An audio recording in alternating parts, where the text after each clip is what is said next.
Welcome everyone to Magical Mystical Journeys. This is Andrea St. Amand, and I'm your resident evidential psychic medium. And we of course have Katy and Amy here with us today. Hey everyone, I'm Katy. I'm your resident New Testament scholar and clergy and metaphysical Christian intuitive guide for this podcast. And I'm Amy Renee. What am I? So I'm a shamanic practitioner and also work with holistic wellness. Well, welcome everybody back. In our last episode, let's just hop right in. Our last episode, we took on Mary Magdalene. And so you guys, let's look backwards before we work forwards into this week's magical journey. What, after our last conversation, ladies, did you have any further experiences that came up for you with Mary Magdalene? I did. I completely did. So it's interesting because the last podcast that we did, I really wanted to deliver something that was just amazing and magical, that same experience that I had with both Metatron and Sandalphon. And that message was like, let go, no expectations, let go. So that's what showed up last time for me. Well, immediately afterwards is when like all the magic, all the synchronicities, everything started coming up for me. So I had reached out during the Mary Magdalene one to Katy about, I believe, the rays and the chakra. Like there's 7 rays that had shown up for me and I didn't know much about them. And then this time it was like one thing after another with the chakras showing up and the rays with it. So very strong messages from Mary Magdalene in relation with that and Mother Mary. Amy, when you say raised, are you meaning like a ray of light or ray of color or what's ray colored light, both. Okay. Yes. How wonderful. So you were just like a walking rainbow. Oh my gosh. Let's just say, I learned that some of the guides that we are working with or speaking about, there are certain rays of light that they are connected with. So, and I get to share a little bit about that today. That's exciting. And that makes sense to me because energy, right? All energy is vibrating at a certain frequency. So we could very easily associate a certain color with a certain being or a certain pitch sound. And it could be different for all of us. For me, I would say Mary Magdalene showed up. It was a very creative week for me. And so I think we talked about last week, the like creativity associated with Mary Magdalene. It's been a very creative week for me. And right before this recording, I was on a call for clergy in Northern California, where I am within my denomination. And we were talking about how much we all love science. And like, we're not a Christian group that believes science is worthless at all. And someone said, God is revealed through science. And I felt this connection with Mary Magdalene, I think in the sense that we talked about her last week as not being able to be contained. She's not contained or confined to only scripture or only these stories or only Christians or only anyone. And the sense that like God, neither can we contain God. Can we contain God or the spirit or source or whatever it is that we call that? And so I just felt this kind of synchronicity with that and that we can have both and not either or. Yes and no and yes. Yeah. I love that. Well, I didn't have anything specific other than just really enjoyed listening to your all's messages through the week, but I could feel her presence. And I would like to say to everybody just to repeat to our listeners that with each being that we're introducing, it's just like developing a relationship with another human being in real life. Relationships take time. I mean, sometimes it's love at first sight, and sometimes there's no resonance at all until several years down the road, and all of a sudden something hits you. And sometimes, in fact, and this is what we're going to go into a little bit today, there's outright dissonance. Yeah. Sometimes we'll be outright like, I don't want any part of that. That's not my guy. That's usually the ones that we need the most. I know, right? Right. Yeah, we're protesting for a reason. That's right. Absolutely. Maybe we're not ready for that aspect of our own existence to be brought to light yet. So I do think some of these guides come in to reintroduce us to a piece of ourselves that maybe we're not ready to look at or Damn it, Andrea. Now I'm looking at all the places that I was resistant this week. Ah! Obviously, I need to go explore those. So. All in good time. Thank you, I think, for that Don't- message. Don't worry, they're not going anywhere. They're Right, going to still that's be true. there.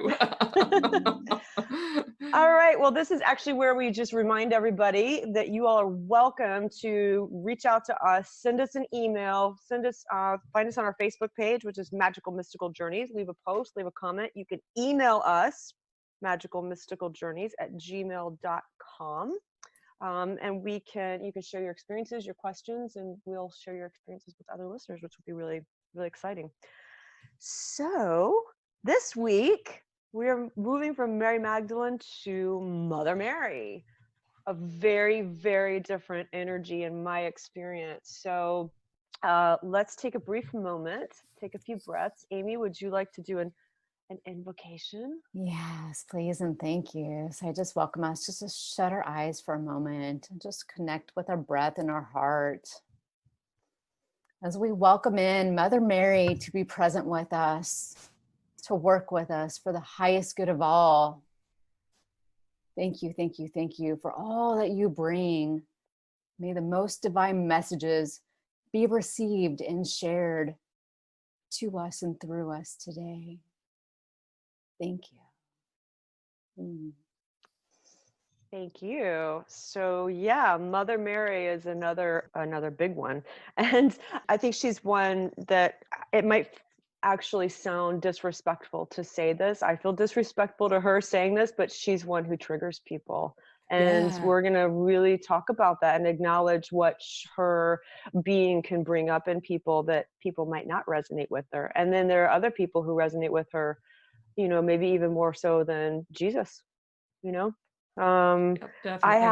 I ended up having a firsthand experience with her, which I'll share in just a few minutes. And maybe it's what you all could expect when we're opening up to her energy. But I will just say I never felt connected to her. Of course, that we have the same with our other archangels too. I thought she was a Catholic relic. Like I just didn't connect with her at all. So color me shocked when she showed up in my life.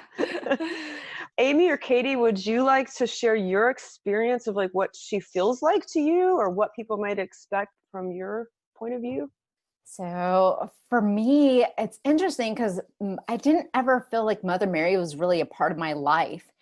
And as we felt into, who's this next guy that we're going to be sharing about, in that very moment, she's like, yes, I've been there the whole time through your motherhood. So me as a mother, and then of course, during the week, other pieces have shown up in my life in connection with her. So she is there to assist us with healing. So maybe not all of us have had a wonderful relationship with a mother in our life or had that mother in our life. And so she's there. I feel like she has helped me to embody that aspect of who I am, to show up in a very loving and nurturing way to not only myself, but to others. Yeah. For me, for how she feels, I grew up I was one of the only Protestant kids in this Catholic school that I went to. Very tiny Catholic school, really dedicated to making an affordable private Catholic education, especially for like working class Catholic families. And so I grew up with Mary my school was called Holy Rosary. So Mary was like everywhere. So depictions of her, we prayed the rosary together. And so I grew up with that just being very common, completely normal. My Protestant church that I went to on Sundays didn't, obviously wasn't doing that. I don't think they cared. It wasn't that kind of Protestant church that was like, no, that's evil. You can't do that. But they were like, what? Why? Okay, whatever. No, we're not going to do that on a Sunday morning. And so I grew up with like stories about visions of Mary, people's experiences with Mary being just common. That was like, we talked about that in our religion class. So for me, very comfortable, very comforting. I don't have this like problem with does she belong in the Christian faith or does she belong in sort of the spiritual pantheon, so to speak. That's all super comfortable for me. I think my biggest experience as an adult was in 2010. I was in Turkey And we were in Ephesus, and I was with a group of Protestant disciples of Christ women. And while we were there, we were taken to Mary's house. And I think I saw this on the itinerary and didn't even pay much attention to it. And so there's this legend that Mary went to Ephesus after the death of Jesus with the disciple John, and that she settled there. And there's this amazing story about a German nun, Sister Emmerich, in the 1700s, who had vision. She was bedridden, and she had visions of Mary's life in Ephesus, and she wrote them all down. 100 years later, I think there were Jesuits, kind of went adventure seeking, trying to find this something that matched her visions, and they did. They found like a foundation of a house. We've carbon dated it, and well, I didn't, but it dates to the foundations of the house date to the 1st century. Wow. So for Protestant women like me, we're all like, yeah, none of that's important. But as we're going up the hill to this house, it's like on a mountain too. It's very secluded. It's now run by the Franciscans. So we're going up, and I'm like, this is like 12, 15 women. We're there to hear the stories of contemporary women in Turkey, right? We're not really there to see Mary's house. But I just felt this stick to yourself, like the sense I really should stick to myself. So I did, and I kind of secluded myself from the other women just so I could have my own experience without having to converse about it. And so now on the foundations of this house is a chapel. And I walk in, and it's on the left-hand side are Muslims, and on the right-hand side are Christians. And it's one of the few places in the world where Christians and Muslims offer devotion side by side in the same space. And so there's like a prayer wall for Muslims and a prayer wall for Christians throughout the whole shrine that's up here. I just very much felt the presence of Mother Mary. And I was I was signed up to lead the devotion that night. So we all sang the Beatles song together for fun. And just for me, a very warm, comforting presence.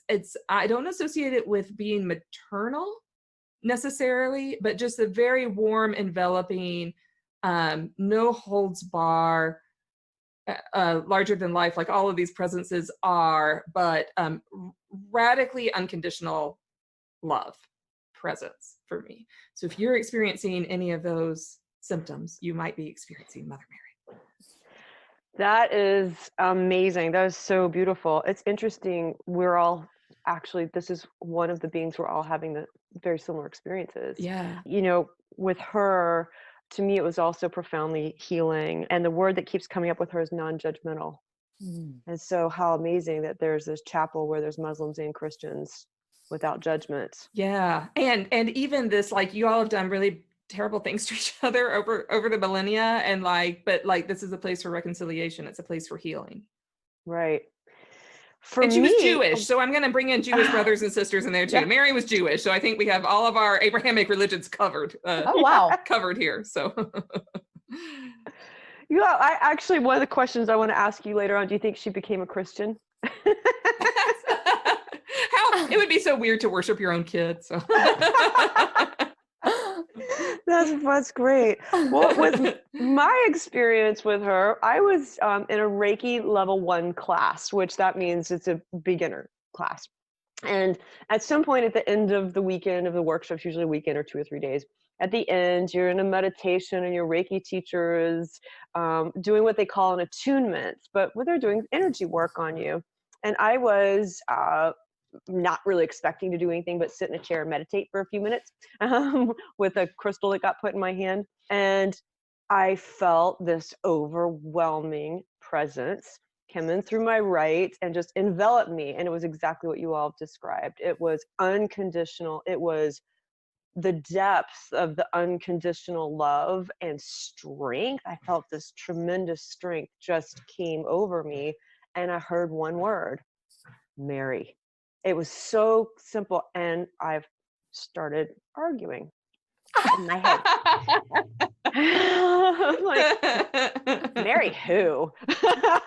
And I was like, Mary, like the real Mary? Like, come on, are you serious? You've got to be kidding me. And I'm kind of annoyed that my meditative state is getting disrupted.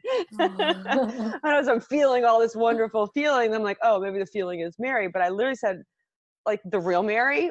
And at one point I said, Magdalene?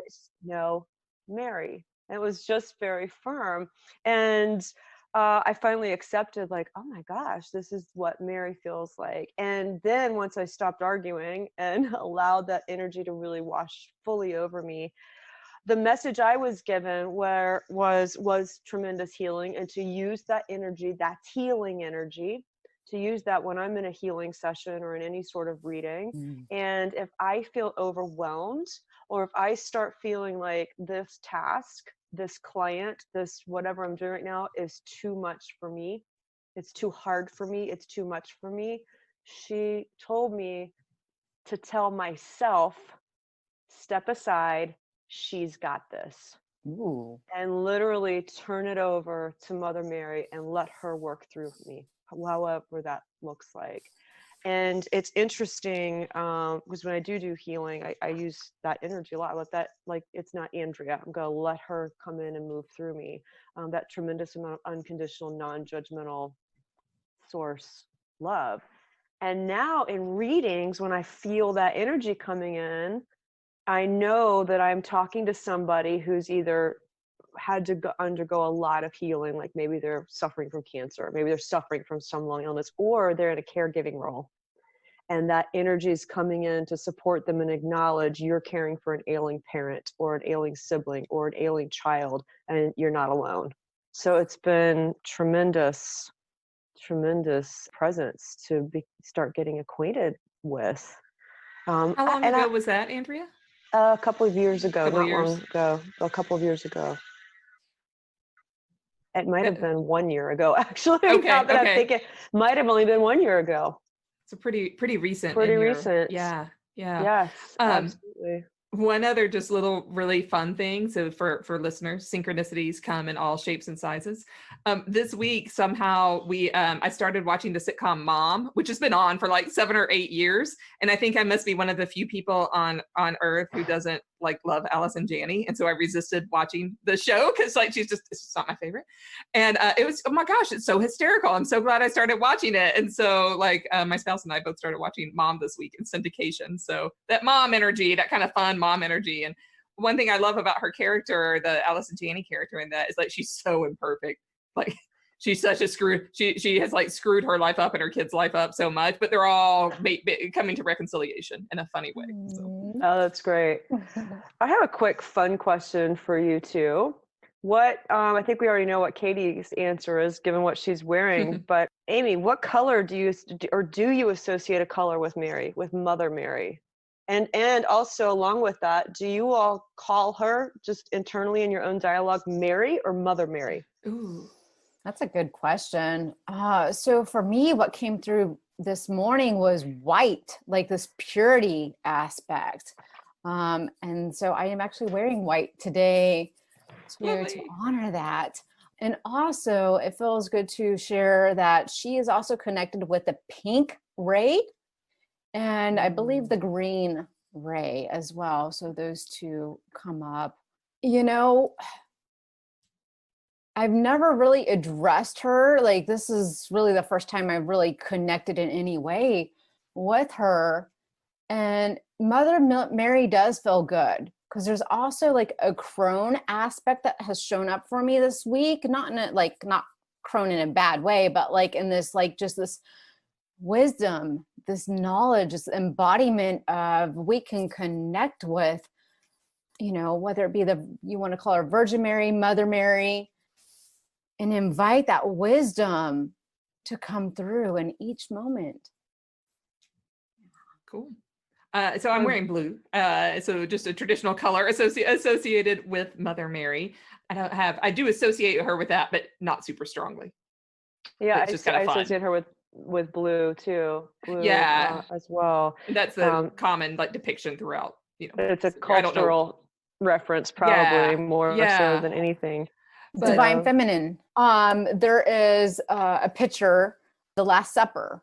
And I believe that back then the women would actually wear blue and the men would wear red. For some reason, that is in my thoughts right now. I'll have to consult my ancient sources now. I'm curious.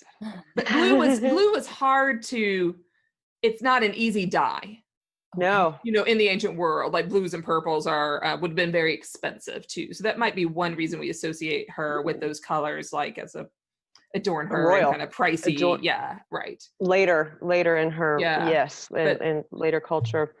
Well, one thing. I'll I'm sorry. ask. Go ahead. Oh, well, I'll ask some colleagues and see if they know. But whether I call her Mother Mary, in my head, I never do. It's just Mary. But in speaking to others, I'll say Mother Mary to distinguish her from Mary Magdalene. Yeah. I think I feel the same way. It's Mary, and that's how she introduced herself to me. Mary, Mary. Just very simple. But when I'm speaking, I'm doing that as well. So one thing I just want to raise very quickly, because we are going to do a deeper dive into this a little bit later, is both of us or all of us have had positive experiences with her, even though we might not have felt connected with her before we set an intent or before she came in and knocked our socks off. But some people, there's not that resonance, it's a dissonance with her. And it might be the concept of the Virgin Mary, which we'll talk about in a little bit, or that familial language of mother, father. Maybe they don't feel connected with her as a mother, or maybe their own relationships with their own mothers, they actually don't have a connection with the mother part at all. In fact, they don't want to. Maybe that's not a positive energy. So and the other thing too, which I think is interesting, seems like she gets written off first and foremost because people think she's Catholic. And they literally think she's Catholic. Like the Catholics have usurped her. And if you're Protestant, or if you're spiritual, or if you're Buddhist or Tao, whatever you are, you can't have her because the Catholics have her. So I will get people sometimes saying, "Oh, well, I'm not Catholic." Like, well, right. The Catholics don't own her. Right. Yeah. There's and for the most part don't claim to, right? Like the Catholic Church will have its own beliefs about her, but you can subscribe or not subscribe. Well, I think this, if you're ready, Katy, would be a great time for you to give us the background skinny in scripture and on Mary. Cool. All right. So Mary, this is a huge topic, obviously. So I'm going to stick pretty closely to ancient text.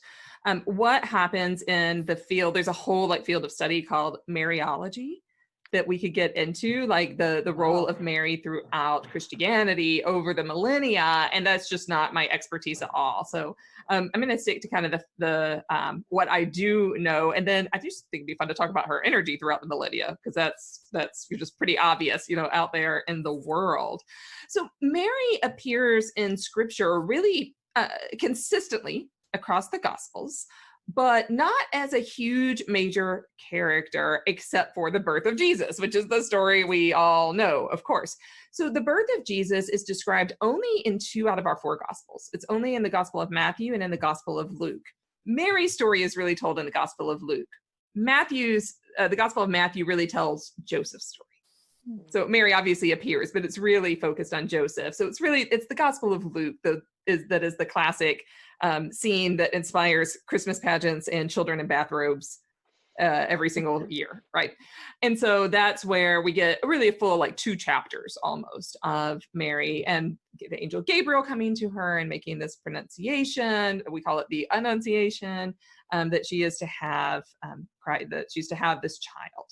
I think one really interesting question that might be kind of fun to talk about, there's a debate whether this Annunciation is a request or a demand.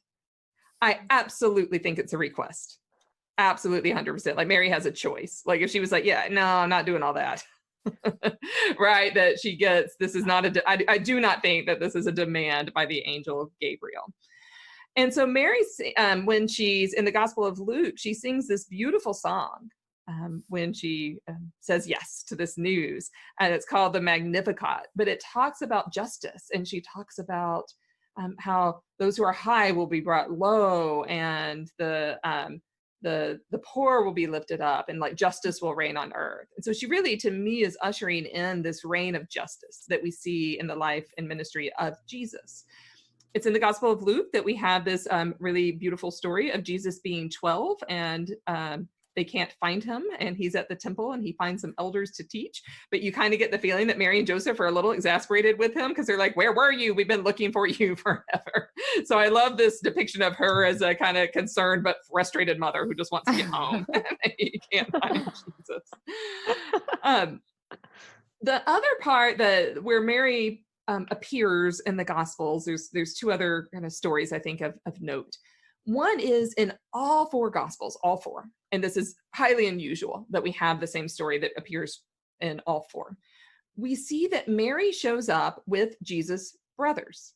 So this is a question in and of itself, because in some traditions, Mary has to be a virgin for forever. And there's all these creative ways to see, well, who are these Jesus' actual brothers? And the way around this is that the brothers are the previous children of Joseph before he was married to Mary. I think this is a long way around the well. They just seem like they're Jesus' brothers to me. That's how they're introduced.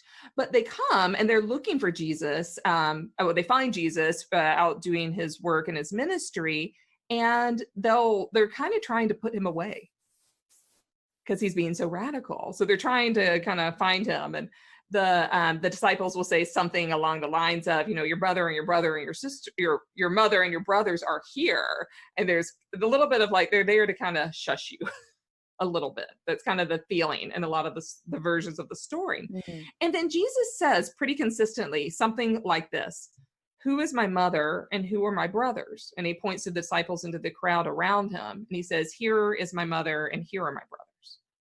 So we see this redefinition of what is family, according to Jesus and the early church. And so, we know in the early church that people were giving up their close kinship ties in order to be Jesus followers. And they become each other's mother and brother and sisters. And Mary doesn't seem to protest this. This seems, I'm sure she was like a little taken aback by it when this happens in the story. But I just love this new definition of what is family. It's not what we think it is. And for me, Mary, the energy of Mary now really embodies that. Mm-hmm. And then Mary is, of course, at the one of the women at the cross in the Gospel of John. And this is, I think, one of the sweetest stories about her. It's in the Gospel of John that Jesus from the cross looks at Mary and the Apostle John, and he says, woman, this is now your son. And to John, this is now your mother.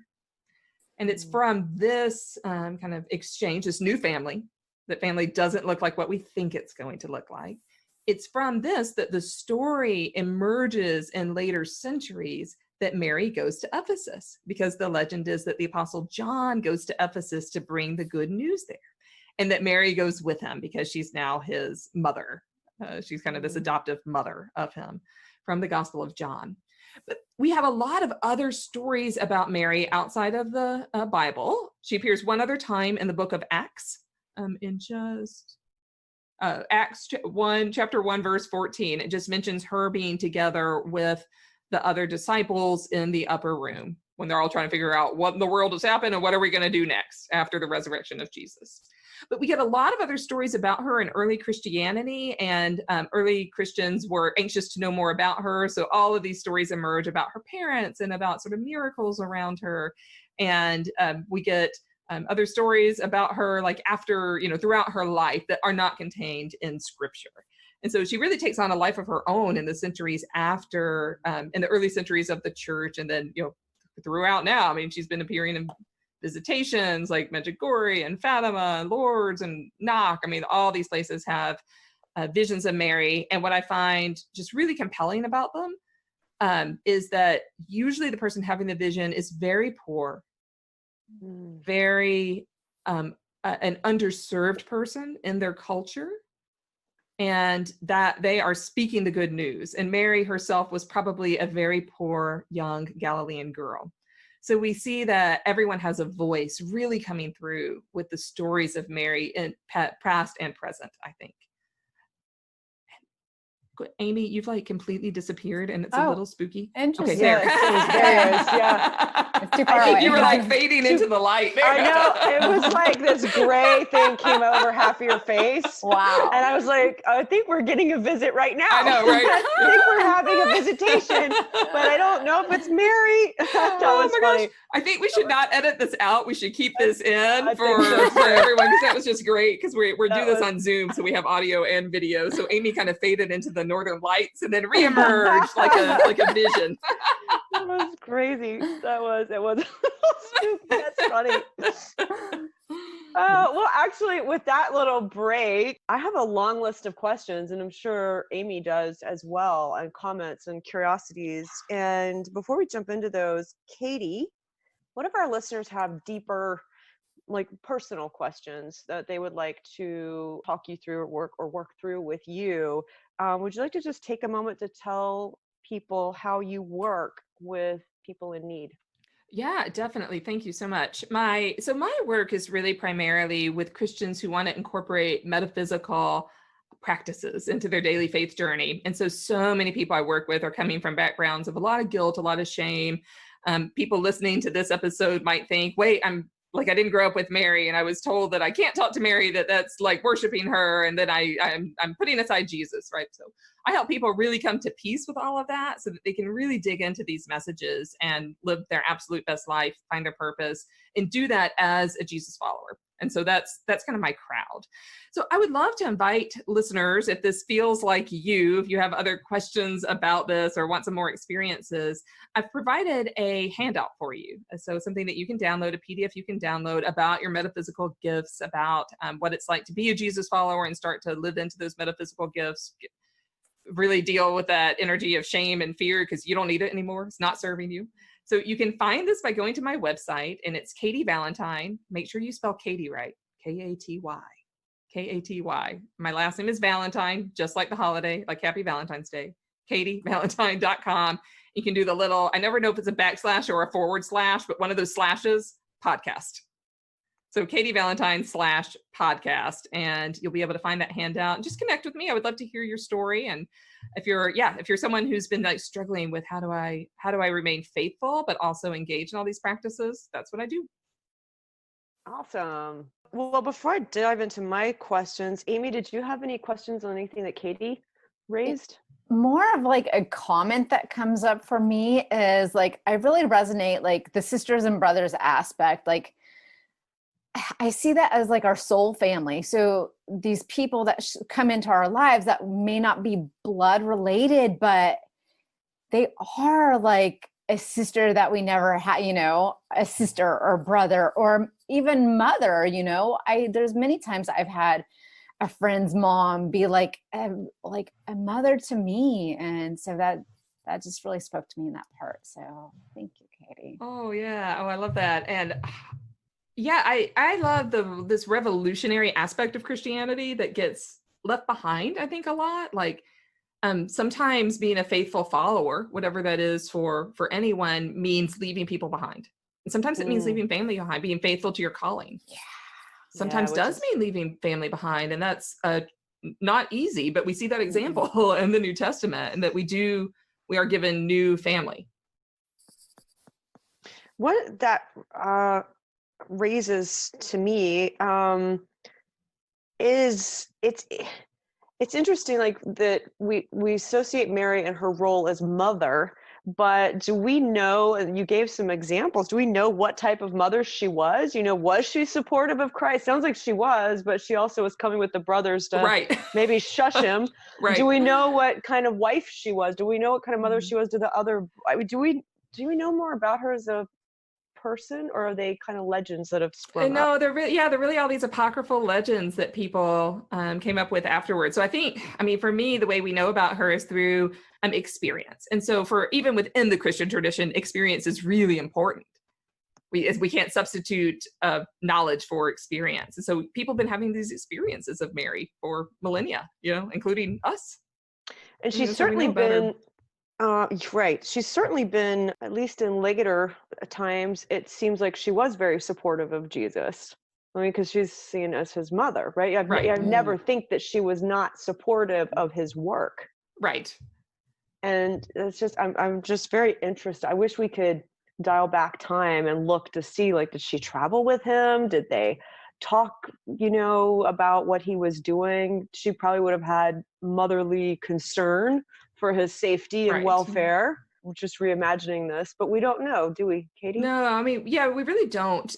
I think we see, well, let me back up even another second or two. These gospels that are written far after the life of Jesus. They're 30, 40, 50, 60, 70 years maybe after the death and resurrection of Jesus. And so these are not firsthand accounts. So we don't have any firsthand stuff, from Mary. So this is all people's interpretations of her and her life. So I'm trying to imagine what it would be like if someone was trying to describe if I'm a good or a bad spouse 70 years from now, right? When I'm probably long gone, definitely long gone by then, how much could they know about me? And how are they going to know that? They can see a snapshot from my YouTube videos or from podcasts or something like that. They don't really they're not witnessing. They're not witnessing the many, many wonderful things I do as a spouse, and also the many times I fail, as that. So yeah, we don't know. We can, but it's fun to have this imagination. One other thing I meant to cover. So let me excellent. yes, just for a tiny second. There's a theology within Catholicism and orthodoxy within Christianity that Mary, and this, I forgot all about this until an hour before we started recording, and did a quick little Google search to confirm. Mary, there's a theology that she is assumed into heaven, bodily assumed.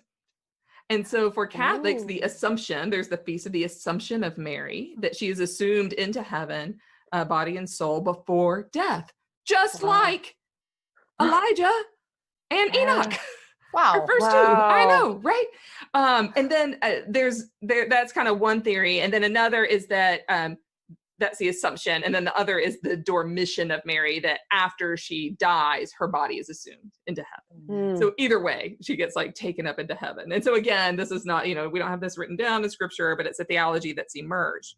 One of the amazing things that I found out when I was in Ephesus and going to her house was that when they were starting to rebuild or build the current chapel there, that we were told by our Turkish guide that on August 15th, all of these locals came out, very rural and living on this mountain. They came out and they came to this place, and there's a holy spring that runs through it.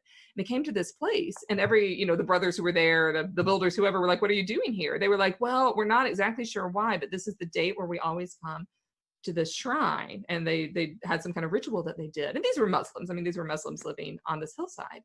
That's the date of the Assumption of Mary, that the Assumption of Mary is celebrated. Wow. So there's something really cool going on in Ephesus, right? With that Mary energy. Interesting. Yeah. Very interesting.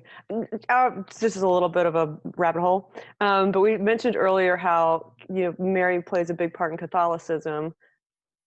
Is it accurate to say less so in Protestantism? Definitely. Yeah, definitely. Many Protestants have, whether it's very unconscious, but there's kind of an allergy to anything that might smack too much of Catholicism because of the great split that began in 1517. So anything to do with Mary, for a lot of Protestants, have anything to do with saints, anything to do with something that in their minds is overly ritualistic, is kind of taboo. And so it's really we're not Catholic. Hey, we're not Catholic kind of thing, even though that's very unconscious these days. Right, to think about it that way. But there's a misunderstanding among Protestants that when Catholics pray to Mary, that they're worshiping Mary. That's not true. That's not true. For all Christians, worship is reserved for God alone. For all Christians. And so a prayer to Mary is not worship of Mary. A prayer to an angel, a prayer to a saint is not worship of that being. It's a devotion, right? So it's asking a friend to help you out. So growing up Catholic school, Protestant church, in the middle of a fundamentalist culture, I'm bring it all on. I'll take all my friends. I need all the help. I need all the help I can get. Right. Any idea, either one of you, how Judaism handles Mary, or is she ignored? No special status. Yeah, I have no idea. No special status. But she was Jewish. She was Jewish. She was Jewish. It's something important to honor. That's because Jesus gets no special status, I guess, in Judaism, right? So for both of you, what do you all think, or what's your reaction to this concept of Mary being the virgin and overly pure and sort of desexualized? What's up with that? What do you all think? For me, it's a pure heart, as far as the sexual aspect, I don't know, So Katy, maybe you can add a little bit more to it. Well, I'm into the pure heart, that resonated. So I'm glad you said that. The whole Madonna whore thing, I'm just like over it as a woman, as an individual, and in kind of culture. So I think that does such harm to women, to men, to humans. I think it just does harm all around. The sort of virginity of Mary, I don't need it. I don't need it. I know it's really important for some people, but associating virginity with some kind of purity, again, I think does harm. It just does harm in our culture, in our society. It kind of leans into this idea that a woman's like virginity is then tied to her purity and her honor, but that never actually belongs to her. Who does it always belong to? Some guy. Amen. Yeah, some dad, some husband, like they're the ones who are offended. In this season of Outlander, which I'm a big fan of the show. Are you a fan, Andrea? Do you watch this? We're watching right now. My husband jokes nice. it's Scottish porn. But Oh yes, my gosh, it kind of is. Like, it kind of is. Every time I go to Ireland quite a lot, and every time we're around Standing Stones, Joe was like, "Are you going to be sucked back into time for a hot like, Irish?" I'm trying. Maybe. I'm hoping. Yeah, right. I love you, honey, but if I'm gone, I'll make the best of it. But within Outlander, there's a lot of sexual violence that happens in this, and in this one season, these men are making it all about them. Like their honor has been violated. So I think, though, that Mary, this Mother Mary energy, can help us heal that. Like it's toxic. To me, it's so toxic. But Mary can hold the space for a sacred celibacy when that's a choice, when that's a really sacred choice and really important to someone. She can hold the space for unintentional celibacy when this happens in Mary's life, when it's not really desired. Right? And, she can hold the space for this like divine marriage or other sexual expression.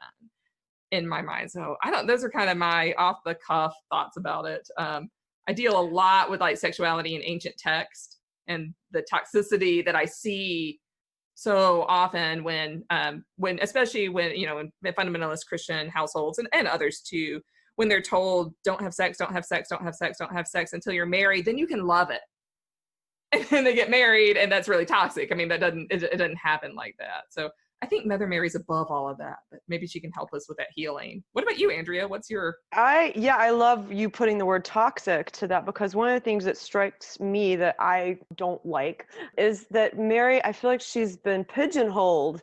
Her character, her being has been pigeonholed, and if we compare what we did with Mary Magdalene last episode, which feels so multifaceted and complicated, and where Mother Mary is reduced to one singular role, that of a mother or that of a virgin or that of a thing. Like she's just totally reduced and stuck into this pigeon. And I think that's toxic. And that's exactly the opposite of my experience with her, which is depth, like endless depth, endless. So I think you articulated that really well, Katy, that she's just like that unconditional depth, that she can hold space for all angles of however people need to wrap their head around her.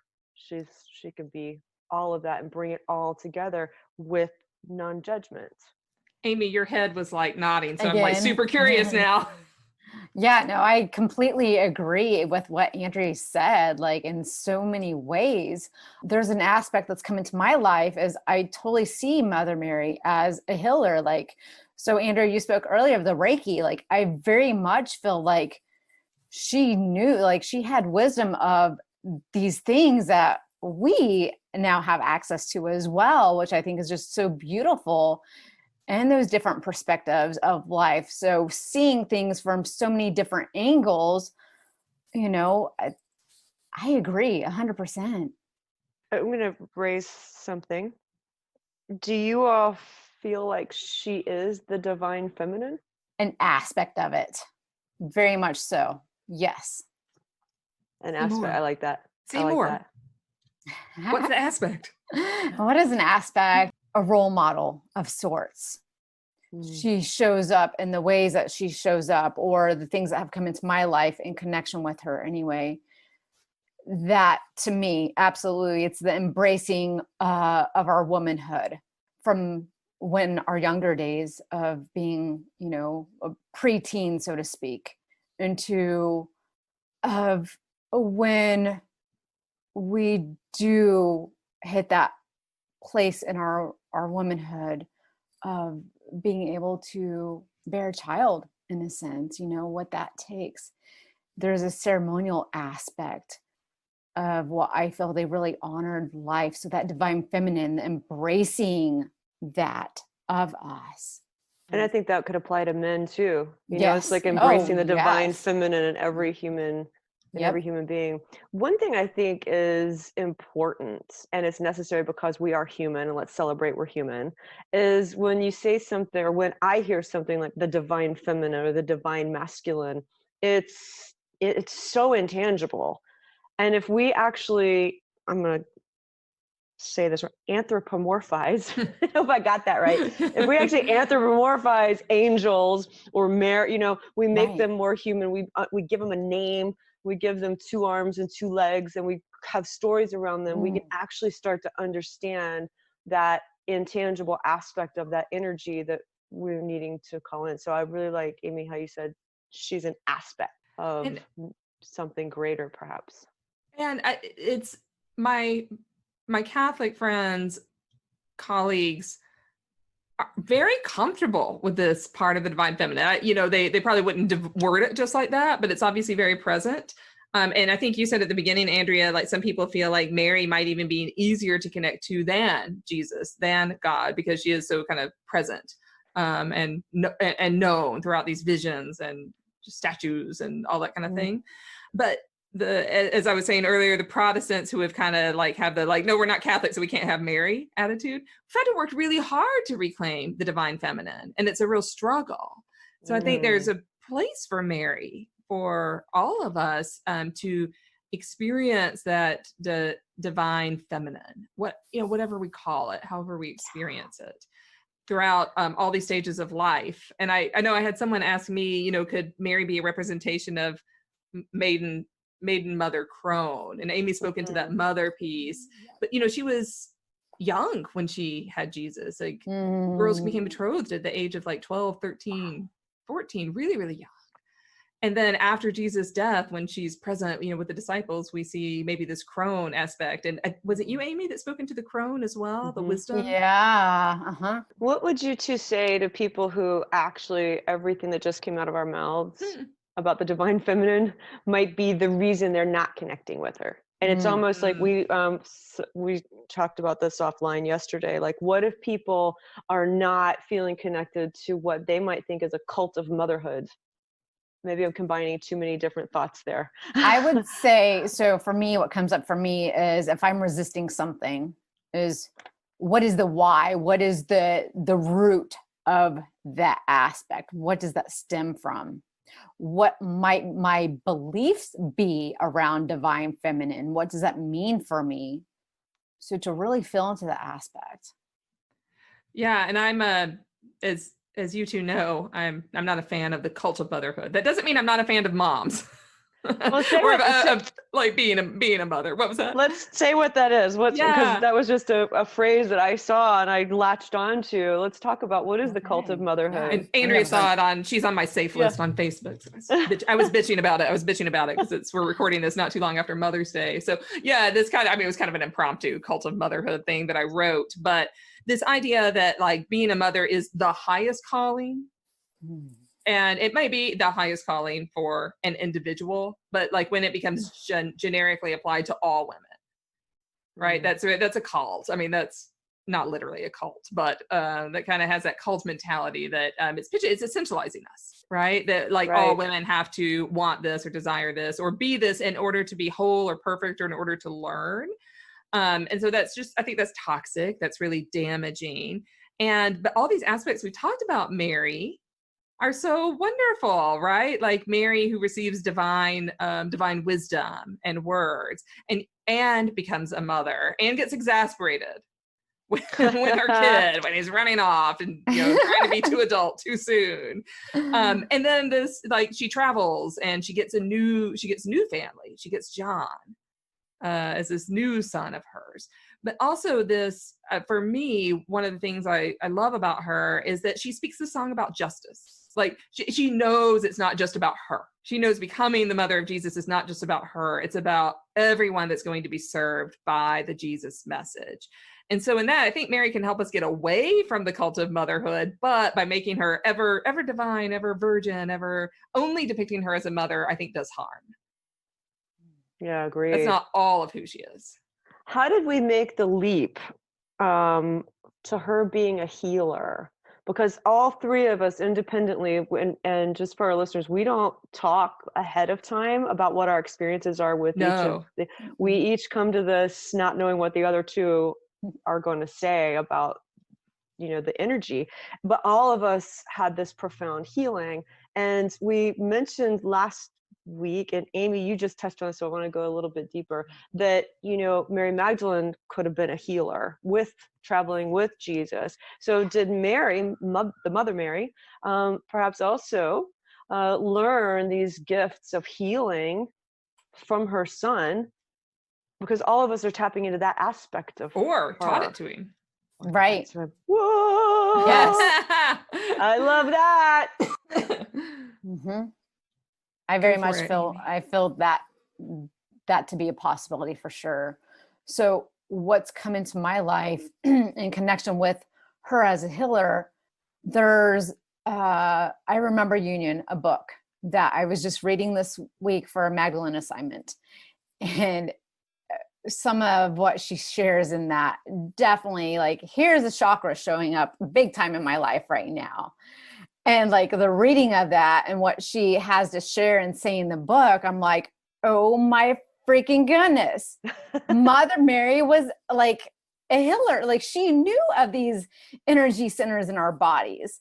And even before that, so here I am reflecting, Katy, you just shared of her being a young mom. I share that same story. I became a mom right out of high school. Like, I was 3 months pregnant whenever I graduated. And so there's this experience of this unconditional love that I have with this child. And then there's all the other stuff too of, when these children are like daredevils and they want to jump off a high dive, at a pool and they're 5 years old. Like, there's so much that comes in that healing journey as a human in our experiences too. So that's my share. Wonderful. Thank you for sharing that vulnerability. And it's also this just total reminder to me that teen moms are sacred. Young moms are sacred. And I think part of this healing energy with Mother Mary is to honor those experiences rather than continually stigmatize them. Right. And some of the work that my Jewish feminist scholars have done and have illuminated for me is to get away from the toxic story that Christians tell, that she would have been so shamed, she would have been so stigmatized, she would have been stoned for all this, for becoming a young mom, when they're like, no, women come together. They would have brought her a casserole. They would have helped her through it. Maybe the men would have been stigmatizing her, but like, the women are going to come and be of service to her. So if we can shift the whole idea of stigmatizing anyone for being a young mom, for being an old mom, for not being a mom, for any of it, that's where this healing can emerge. It's part of the path. I want to share one piece with that. For me, what I know now, reflecting on that young motherhood, was I don't know that I was ever taught how to fully love who I was. And I feel like maybe I was looking outside of myself for that. So regardless, like, I wouldn't change a thing because I am who I am today because of all that. But just a reminder that self-love, how to love ourselves, that's been a big, huge part of me becoming who I am today in this healing path with that. Amy, That's how long have you wonderful. been kind of connected, like really knowingly with Mother Mary? That's nope. I really haven't until just A couple of days. Like this week, Amy's the guinea pig for Mother Mary this week. Yep. But I like you're able to weave your own story with her story, and that's so beautiful. That's what this is about. Absolutely. And even if there's nothing you can relate to with her story, there might be some aspect of yourself that relates to some aspect of her energy. So just be open. And I think now, unless you two have any further messages, we might head into our guided journey, a meditative state. So I would invite everybody, again, no judgments. Let your imaginations run wild and just see what comes up for you during this very short guided journey. Write down maybe what happens afterwards. Of course, if you're driving, keep your eyes open and just listen to us. Otherwise, maybe find a nice spot and let Amy guide you. Before we begin that, Andrea, I just want to check in with you. Was there any other strong messages that came through you in connection with Mother Mary to share? I think it's just everything I said. Whatever fell out of my mouth already. Perfect.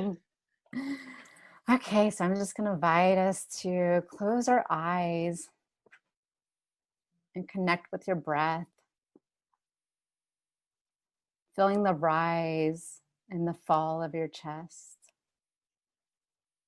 Perhaps even placing your hand or hands upon your heart space for a moment.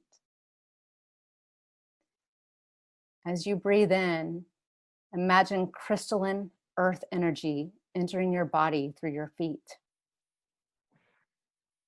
filling your entire being with pure crystalline love. With your next breath, imagine sprinkles of divine light falling upon you, entering your body and washing away all that no longer serves you. With this perfect balance of divine light and crystalline earth love dancing throughout every cell of your being, you begin to notice a sweet voice calling your name. You become curious. Who is calling for you? Who is this? And you begin to make your way towards the direction of this voice. As you near the voice, you see Mother Mary standing under a beautiful tree. She says to you, "Dear one, please come, sit." She lays a cloth out to sit upon. Upon sitting, she places a wand in your hands and says, "The power has come to you now, and the power will go from you again. Know that the power is, and there is no time when the power is not.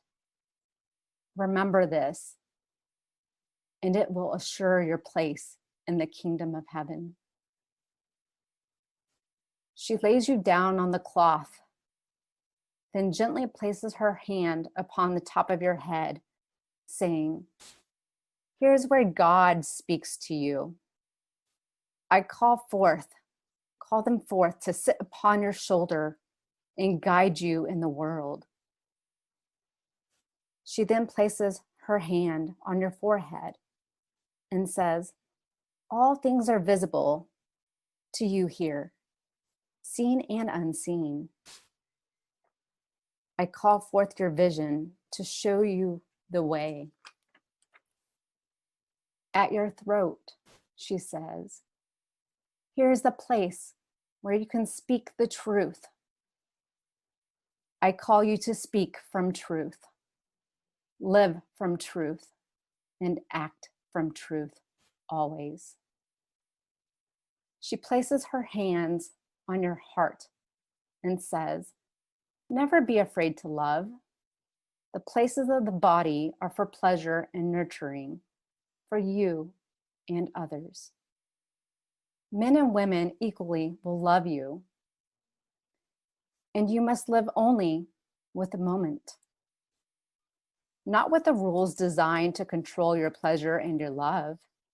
Live only from the truth of what is born from your knowing in each moment, and you will regret nothing, recording joy in your life. Joy is felt when you are free to create in each moment the fullest choosing of that moment. Joy is the passageway to freedom and knowing." She then moves her hands to the bone in the middle of your chest, between your ribs, and says, here is the seed of light, where the people will remember their path to truth and accord you your place in the design. Know they have the truth within them and that they will find it. See them always as if they are remembering it, and know that what you do helps them such to do. She then places her hands on the lower part of your abdomen and says, here is where you will bring in and let out all ideas, thoughts, beliefs, experience of your entire lifetime. Remember that you were carried here once. This was your world before being born.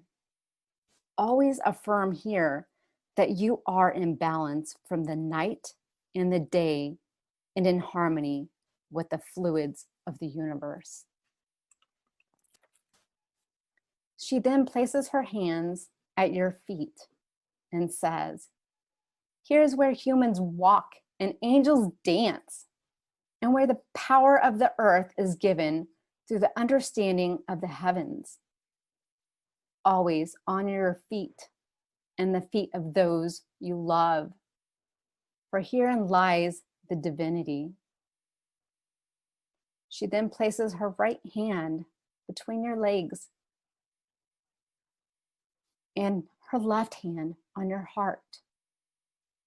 She says, know that you are clear and pure, and that the light of all the gods and goddesses flows from you. She then lifts you into a sitting position, holding your hands. She whispers to you a message to assist you in here and now with your life's journey. You give her gratitude for these messages, these gifts, this gift that she's given you. And it is now time for you to return to the place you were when you first heard her calling. As you integrate this experience, know that you can call upon her anytime you desire, anytime you need. Integrate this into every cell of your being.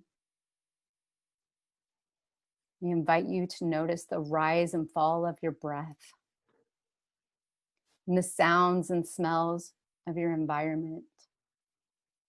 And when you are ready, please open your eyes. That was beautiful. Thank you so much, Amy. The only thing is I kind of want to keep hanging out with Mary. I know, right? I And do love, that. oh my gosh, the tangible connection with the body was so sacred, like the incarnation. And I've had a hard time this week actually like getting into my meditative state. And I feel like that's like one of the first times all week where I was able to really sink down. So, oh, thank you. I love the feet. And as a former dancer, my feet are so important. And I love that you said that's the divinity, that meeting of the divine earth and where angels dance. I just love that. That was really great. Thank you. Yeah, and just this reminder of the sacredness of the body. Like Mary ever virgin Right. is in the clouds, but like Mary, the sacred being on earth, right, reminds us of the importance of our physical form in a non-toxic, healthy way. Yeah, the body temple. absolutely. And it's interesting that, when she comes in for me in reading, she's coming in because someone is in a physical state of ailment, profound physical ailment, and she's can heal or give support and encouragement with that. Well, so Andrea, I know you sometimes don't always remember all the things that happen in your readings, but once a while back I was a practice subject for Andrea when she was learning some new skills. But you were like Mary was coming through, like the color blue was coming through, but ended up being a Mary that I knew in real life. And when that Mary died, she was really sick. Yeah. She died of like an aggressive cancer Yeah.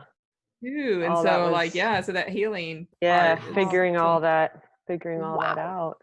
Yeah. So thank you, Amy, Interesting. leading us to all I this. would tell everybody, don't wait. You don't need, well, if you need permission, we're giving it to you right now to reach out to Yes. Mary, but always ask her for help, because her, whenever you're feeling even a little overwhelmed or just you're wanting to reach out to a friend for help, like I bring her into every single Reiki session. I don't do the Reiki. She works through me. And so that, that first message that she gave me is, step aside, she's got this.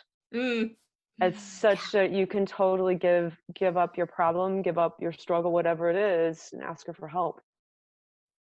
Listen to your body too. Like there's something there that, feel into your body. If there's something going on, listen to your guidance and connect with her to assist you. And Amy spoke into in the meditation, spoke into the voice and and I was just like, oh yeah, the blue is associated with throat chakra. Right. Yeah. And like Mary's amazing song about justice. Like Right. it's, there's something for everyone. Yes. For being the voice. Yeah. Well, anything else, ladies? Otherwise, I think it's time to wrap it up. Everybody listen. You can find us on YouTube. You can like us on Facebook. Please leave a review letting us know what you think. And where should people leave reviews, Katy? iTunes is helpful. We appreciate it if you leave a review on iTunes so that we can helps with all the very incarnated physical stuff of bumping us up so that other people can hear these messages, because ultimately this is about the messages that these beings are here to give us to all help us on our journeys. We want everyone to receive those.